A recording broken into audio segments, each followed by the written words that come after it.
I'd like to call to order the Finance Committee of January 25th, 2022 at 6 p.m. First item on the agenda is the approval of minutes, draft minutes of January 11th, 2022 Finance meeting. Do I have a motion? I move approval. Alder Gerhardt moves for approval, and is there discussion? Hearing none, I'll place the motion before us to a vote. Those in favor signify by saying aye. Aye. Motion carries. The next item, public appearances, non-agenda items. I don't believe we have anybody in chambers or on screen, Zoom. Moving on, item 4, Finance Director Report. 4A, Treasurer's Report as of November 30th, 2021. I will turn the microphone over to Misty Dodge. Thank you. So I'll start with the Treasurer's Report. The November one is included in the packet. At this point of the year, we have not quite started property tax collection, so it's a relatively standard one. Two things I wanted to point out, though, is if you go to page 8 of the packet, it's the page that lists all of the cash balances by fund. There were two pretty significant negative balances, and I just wanted to explain that quick. So the Capital Projects Fund we talked about last time, too, so it's about a $1.2 million negative. That's because the bond proceeds or the debt that we issued for Fish Hatchery Road and other projects is in a different account number, and I transfer that the following month. So it'll actually have a negative amount going forward until we're done with the project, but that's explainable. The other one that's pretty unique is in the debt service fund, a couple lines above there, there's about a $300,000 negative. The reason for that one is with the 2021 budget, we budgeted to get a special assessment payment for the Uptown Road project to pay for the debt that we issued for the Uptown Road project. But because that project's not completed, we actually haven't issued the special assessment yet. So we didn't have that money. The general fund will have to do an advance to the debt service fund at the end of the year to kind of make up that payment because we still have to make the debt payment. But then once that special assessment is finalized and we start getting those payments in, we'll be able to reimburse the general fund. So wanted to point that one out too before we get too far. I do have more to report on, but thought I'd pause quick to see if there are questions. I don't see any questions. Hear any questions? Go ahead. Okay. Other things, so the ARPA TID closure spending plan, you'll saw that on the referrals for council tonight. That is available out on the website. And then just remember we have our special finance committee meeting next week, Wednesday, I believe it is, February 2nd. Hopefully all council will attend, so if you could encourage your fellow council members to join us with that meeting, that would be helpful. That's the meeting where primarily the mayor will talk about what is included in his proposal. And then it is relatively vague. You know, this is the framework, right? This is that top tier priority setting document. This is that very first step. Once that is approved, then we'll go through the CIP process, the budget process, all of that to really get into the specifics. So it is intentionally vague and much more of that framework kind of style. Other than that, property tax deadline is next week, Monday. So if you haven't paid your property taxes yet, there's a variety of methods in which you can do that, including coming here at City Hall. And then we are starting to work on closing 2021 and getting ready for the audit. So it's a very busy time of year for the finance team. That is it. All right, very good. Questions from the committee? Hearing none, we'll move on to item 5, review of bills. 5A, detailed review of checks for $10,000 and above for the period of January 1st through the 15th, 2022, totaling $2,087,608.34. Questions? Hearing none, we will move on to item 5B, detailed review of all checks issued. Checks number 122926, 122987, that's through 122987, for the period of January 1st to the 15th, 2022, totaling $2,160,215. Questions from the committee? Yes, Alder Gerhardt, go ahead. Thank you. Misty, I think I already know the answer to this question, but just for anyone reviewing it, there's these payments, yoga, Zumba, ski trip. Those are pass-through costs, is that correct? Yep, so that's all through the recreation department. So we collect fees from the participants, and then we pay out generally an independent contractor to actually hold the fees. Most of those are based on an 80-20 relationship. So of the fees we collect, 80% of those go back to the independent contractor. 20% is then retained by the city for administrative and other costs. Not all of them are on that method, but that's what the bulk of those recreation programs are. Great, thanks. Additional questions? Hearing none, we will move on to item 5C, detailed review of all P-card transactions for $10,000 and above for the cycle ending December 6, 2021. Total, $156,323.48. Are there any questions from the committee?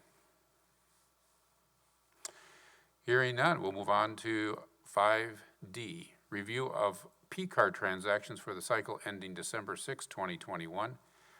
Total of $295,047.02. Questions from the committee? Okay. Hearing none, we will move on to the action items. Action item 6A. Do I have a motion to approve Resolution R-235-21, 2022 Dane County Contract for Senior Center Services? I move approval. Motion to approve made by Alder Wheeler. Misty, you're speaking to this as well? Yes, please. Okay. So the senior center provides a variety of services to our seniors. Two of them, the case management and the nutrition services, are actually a grant that we receive from the county in order to provide those services. So this resolution in front of you is to approve that grant agreement. This is something we've done for many years, so it's relatively routine. The one bigger change, though, is in the resolution. You'll notice there's an extra therefore clause that if the county wants to simply increase the amount of money they give us, no other changes in the terms, just give us more money, that we will approve that administratively rather than bringing it back through council. Very good. Questions from the committee? Okay. Hearing none, we'll move on to 6B. Oh, we need a motion. I'm sorry, you are correct, yes. I will ask for a vote. All those in favor signify by saying aye. Aye. Aye. Motion carries. Ayes have it, motion carries. Action 6B, motion to approve Resolution R-01-22, authorizing Amendment 1 to the South Saline Road Construction Design Services with KL Engineering. I move approval. Okay, Alder Gerhart moves the resolution forward, and Misty, would you like to address first, and then we move it over to K&L? Let's actually kick it off to Andrew, the Okay. engineer for the city that is kind of coordinating this project. All right, the floor is yours, Andrew. Thank you. Yeah, so I'll speak a little bit, and then I'll hand it off to our consultant, Sam, to talk a little bit more about the nuts and bolts. But essentially, the main thing here, we talked a little bit about this through the CIP amendment process, adding on the McCoy and Saline intersection as part of a HISA project. So we did get $60,000 for additional design within that CIP process. Now we're looking for an amendment 1 to kind of include that for that WSDOT safety funding secured, so that's that project. But as well as some other changes that have occurred throughout the project. So we extended the public and local engagement. A lot of that was taken on by city staff, but a lot of those exhibits and kind of reworking the designs resulted in additional time for the consultant.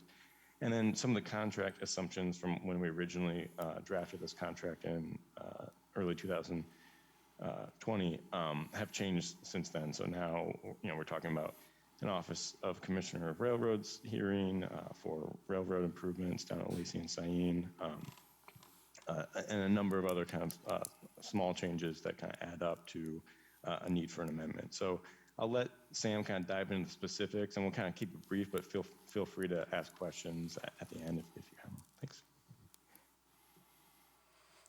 Okay, we have, as Andrew mentioned, we have Samantha Herheim. Close? Close, all right, you can correct me, from K&L Engineering, so the floor is yours. Thank you. So as Andrew mentioned, there are three major reasons for the amendment.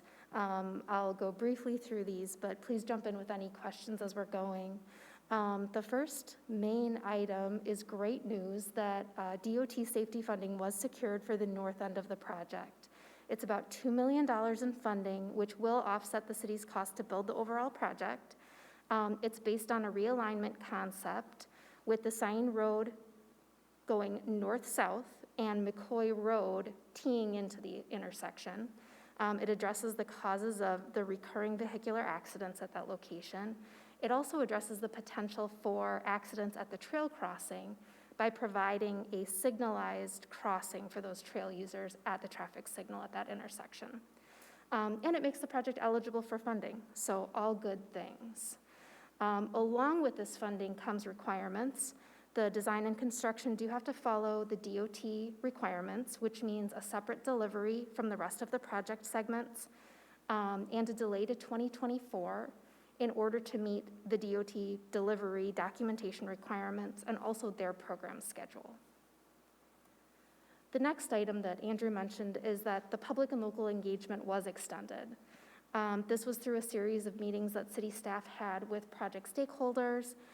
There were a lot of decisions that came through these meetings and that were discussed at both the kind of committee, board, and council levels throughout the process, but ultimately the process took an additional 8 months that were not anticipated in the original contract in the bidding schedule.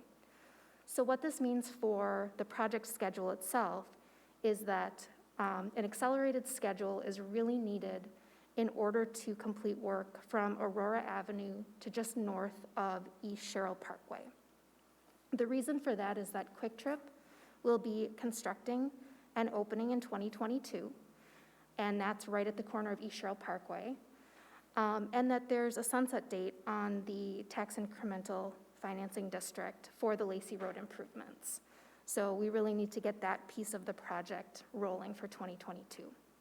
So the implication is that the area north of East Sherrill Parkway up to West Clayton Road will be delayed as a separate construction letting. It will be let in 2024 to align with the DOT-funded project. And then the third item that Andrew mentioned is that the contract assumptions have changed. The original contract we negotiated in the summer of 2020 assumed a very streamlined design process, and we were optimistic that some of the omitted scope items would not be required. And the previous council and boards did support a streamlined design. Many of the items that we thought may be necessary ended up being required for delivery. And they also reflect the interest in the design from the public and the board and committees. These are things like having additional time for the cross-section and intersection evaluation and analysis, utility undergrounding, the Highway Safety Improvement Program application and delivery, the Office of the Commissioner of the Railroads hearing, and evaluation and mitigation of some flooding at impacted locations. So what this means, and the way we describe this in the amendment, is the red area shown on the map we're calling Phase 1. This is Aurora Avenue to just north of East Sherrill Parkway. This will be kind of that first focus area. The yellow area is Phase 2, which will go up to West Clayton Road, and then Phase 3 is that northern area in the blue, which will be that Sign Road, McCoy Road realignment. Now, from the public's perspective, there'll be construction in the red segment starting in 2022, and then with some carryover into 2023, and then the yellow and blue segments will be constructed in 2024. But from a deliverable standpoint, sort of our engineering effort standpoint, we have it broken up into 3 pieces. So just to give you a quick summary of additional efforts, and these are all included in attachments A and B of the amendment that are included in the packets. The additional work by phase includes, for Phase 1, utility coordination, including undergrounding, an accelerated schedule for 2022 work, railroad coordination, including that Office of the Commissioner of Railroads hearing, which is hearing material preparation, attendance at the hearing, and then working through that final agreement with the railroad, and also an extension of sidewalk at East Sherrill. additional development coordination we didn't know that Limerick would be a development when we negotiated the contract, so there has been some additional development coordination needed for that. As well as Andrew mentioned, those additional cross-section elements that were worked on as part of the public outreach, and some additional stormwater evaluation and flooding mitigation. For phase 2, that middle section, that's really just separate utility coordination, permitting, traffic staging, plans for a separate construction package. And then phase 3, that northernmost segment, are all of the DOT required documents, reporting, and then putting everything into the DOT required plan set package. So from a schedule perspective, phase 1, we'll be submitting the plat to staff for internal review here, if not tonight, tomorrow morning. We will be looking at advertising and bidding the project in June with a construction start in September. What this will do is allow the East Sherrill Parkway intersection to be constructed this fall, and then railroad work at Lacey Road to be done in the winter of 2022, which is something that the railroad wants to see happen because their line shuts down during winter. And then the remaining work will happen in the spring and early summer of 2023. The phase 2 schedule and the phase 3 schedule, although different because one is just a local project and the phase 3 is the DOT project, we've actually set the schedules so the deliverables align just for ease of review from the city staff perspective. But ultimately, with the project construction starting in about April of 2024. Now, as an aside, as a kind of a benefit of the way the phase 2, that middle section segment, has been set up for the schedule, we know that there are a lot of potential opportunities for roadway funding coming down the line through the DOT. They're talking about some additional SDP urban funding and some additional local opportunities. So if the city were to apply for this segment and receive funding, the schedule is set to be able to successfully deliver a project like this and still meet those kind of DOT interim deliverable requirements. So basically the schedule would just look just like phase 3. So that time is already built in. And that is what I have. Questions? Questions from the committee? I'll have to ask my question about McCoy and Cyan Road. So that bike path is just going to be coming to the intersection instead of a stop sign, it'd just be a stop light. Correct. It's safer. Yep, McCoy Road will be actually shifted a little bit north to more closely align with the path. And then that intersection of McCoy and Cyan will be signalized, and the path will essentially have like a signalized crosswalk. Yep. Alder Gerhart? No, I'm excited to see the WISDOT safety. That intersection is very dangerous. Yeah. And I'm glad that we have the funding so we can actually truly make that a safe place. And fascinating about the railroad work being done in the winter. I guess I'd never thought that any work is better done in the winter, but it makes sense with the railroad line. So, yeah, it's a lot of work that's much needed, and thanks for such a thorough explanation of what it's going to look like. Yeah, one question I have, and you have been thorough, I just want to make it clear for viewers at home, especially those that live on Cyan Road or travel Cyan Road and Sherrill. When will construction begin? And I saw the schedule, but just if you could simplify it in that manner, when will it begin? Absolutely. So they'll see construction starting likely in September of this year in that southernmost segment, and it'll really focus in the Cyan and East Sherrill intersection initially. Sure. Okay. Very good. Unless we have additional questions, I'll place the motion to a vote. Those in favor signify by saying aye. Aye. Aye. The ayes have it. Motion carries. Thank you. Thank you, Samantha. Thank you for your time. Moving on to action item 6C. This is going to be handled just a little bit different, but it's Resolution R-04-22, authorizing transit service agreement between the City of Madison and the City of Fitchburg. I would like to turn this over to Misty Dodge for, to speak to this resolution, and then we'll take motions from there. Yeah, so wanted to talk quick before you made the motion. So staff is recommending that we postpone this.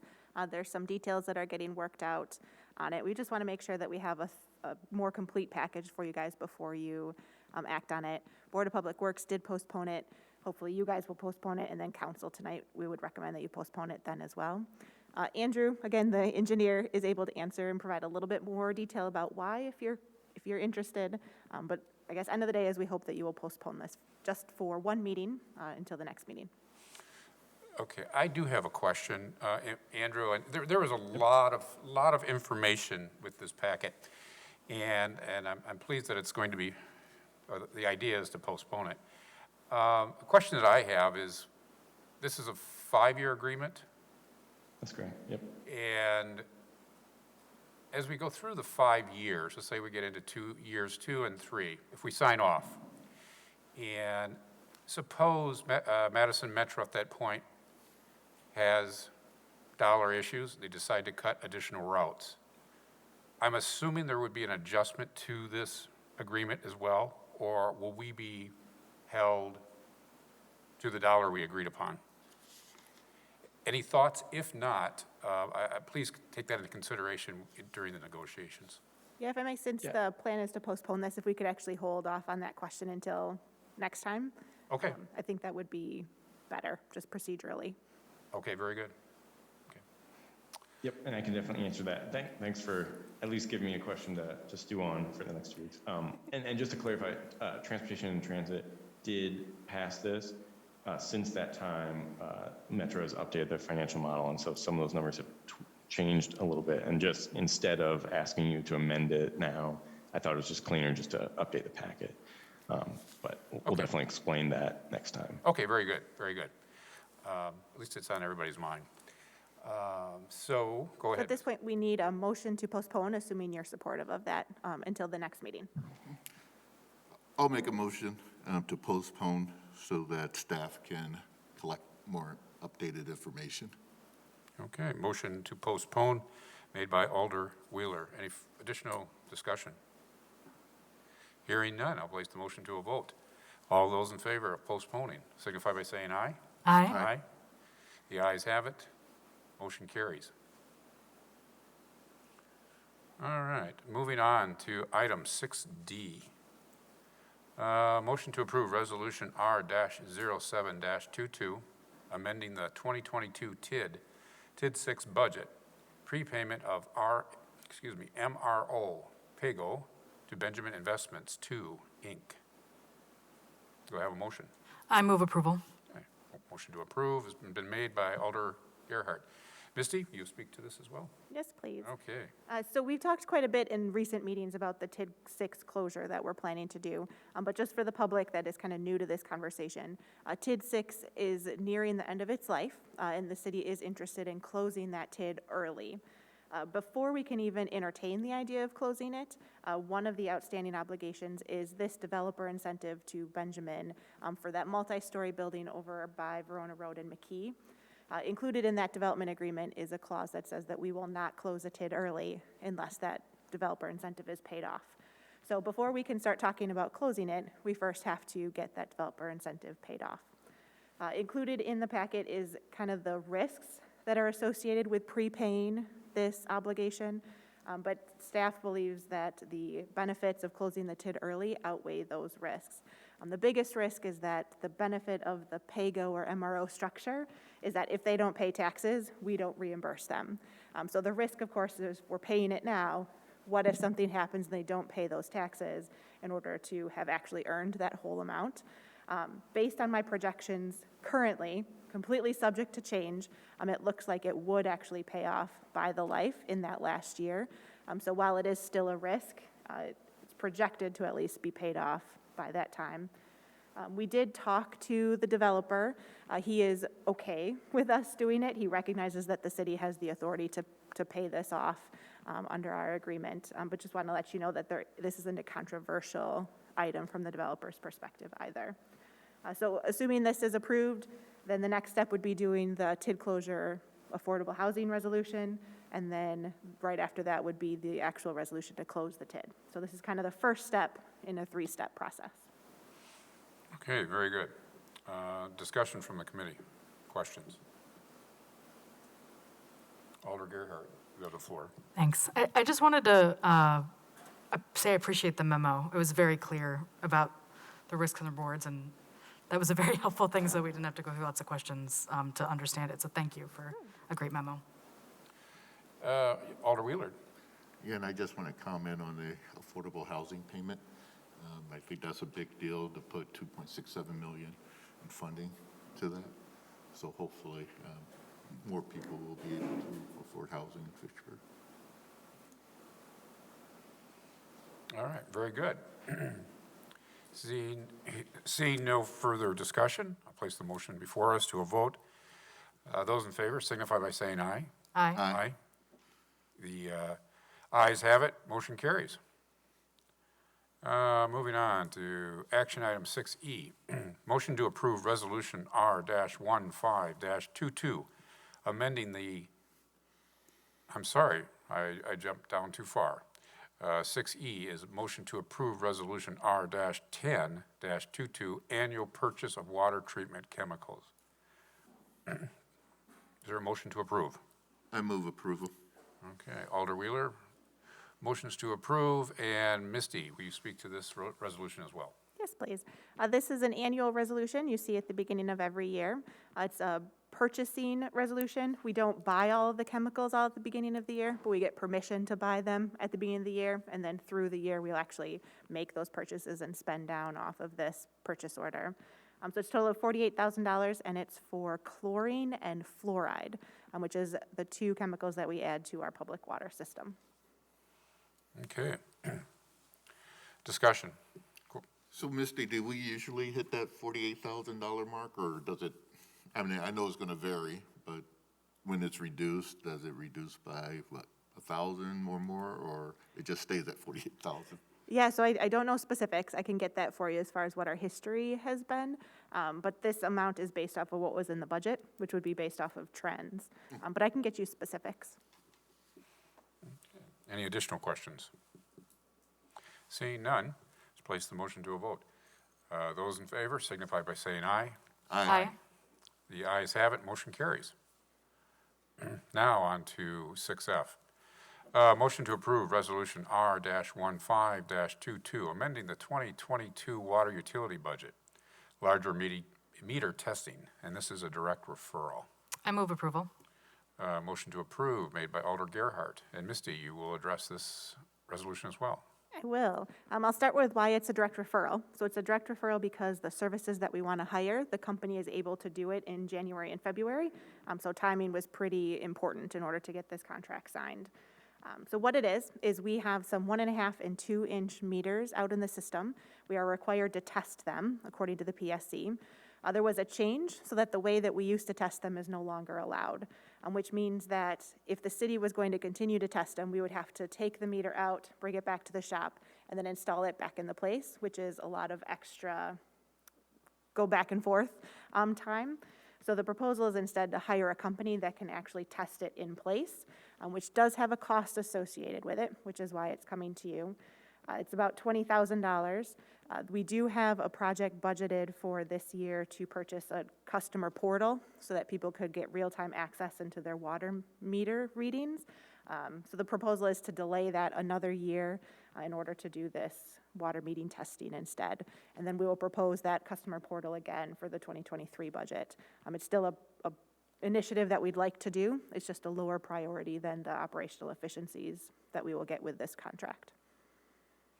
And I'm sorry, again, the reasons for that it's a direct referral? Because they're able to get us in January and February. Okay. Very good. Questions from the committee? All right, hearing none. Place it to a vote. Those in favor signify by saying aye. Aye. Aye. The motion, ayes have it, motion carries. Moving on to item 7, announcements. Next meeting will be February 2nd, 2022. It's the special finance meeting. And then February 8th, 2022 will be the regular finance meeting. Do I have a motion to adjourn? So moved. All right, Alder Gerhart made the motion. Discussion? Hearing none. All those in favor of adjournment signify by saying aye. Aye. All right, motion carries. We are adjourned at 6:30 PM.